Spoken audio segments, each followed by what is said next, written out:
अकोल्याच्या सर्वोपचार रुग्णालयात सफाई नसल्याचा आरोप करीत ठाकरे शिवसैनिक आक्रमक भूमिका घेत डीन कार्यालयात केले ठिय्या आंदोलन। शहरातील सर्वोपचार रुग्णालयाचे अनेक वर्षापूर्वी वैद्यकीय महाविद्यालयात रूपांतर झाले आहे, मात्र अजूनही रुग्णांना सुविधा मिळत नाही।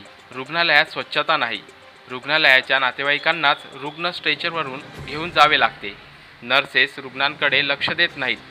याचा जाब विचारल्यावर मनुष्यबळ अपुरे असल्याचं कारण रुग्णालय प्रशासन पुढे करतं, मात्र यात रुग्णांना हाल अपेष्टा सहन कराव्या लागतात। यासाठी आज शिवसेना आक्रमक होत सेनेचे राजेश मिश्रा, गजानन चव्हाणसह अनेक शिवसैनिकांनी आज अधिष्ठाता यांच्या दालनात ठिय्या आंदोलन केले।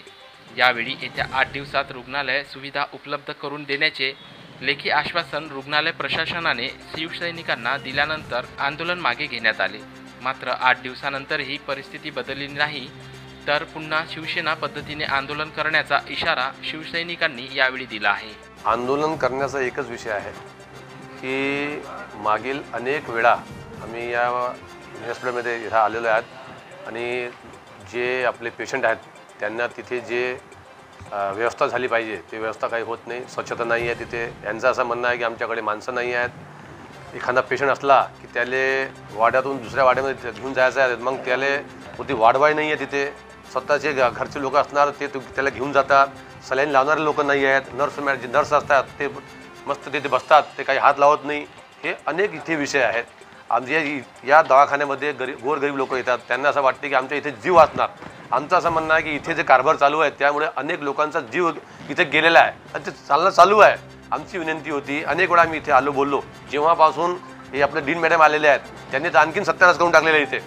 आउटसोर्सिंग आणि हे ते इतका बेकार कारभार झालेला आहे की त्याचा काही अर्थच नाही आहे। आमचं असं म्हणणं आहे, सफाई कर्मचारी तुमच्याकडे आहेत, तिथे साफसफाई होत नाही। डॉक्टर तुमच्याकडे आहेत, त्याचा इलाज होत नाही।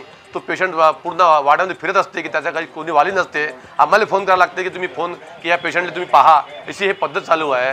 ही जे दवाखाना आहे लोकांच्या सेवासाठी आहे।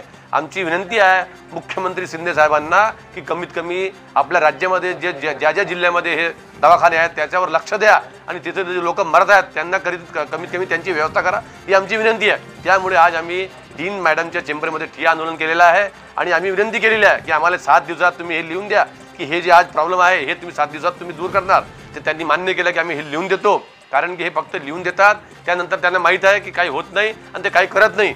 तरी 8 दिवसानंतर आम्ही परत येणार इथे। त्या 8 दिवसामध्ये काय फरक पडलं नाही फरक पडणार तर आम्ही आमच्या पद्धतीने आणखी आंदोलन करणार। आता यांना आमच्या अंगावर किती केसेस करायचा आहे तुम्ही केसेस करा, आणि आम्ही आमच्या आंदोलनाची पद्धतीने आहे त्या सेनेच्या पद्धतीने आम्ही आंदोलन 100% करणार। यांनी ही व्यवस्था केली पाहिजे अशी आमची विनंती आहे। नाही केली तर आम्ही आमच्या पद्धतीने आंदोलन करणार म्हणजे करणारच।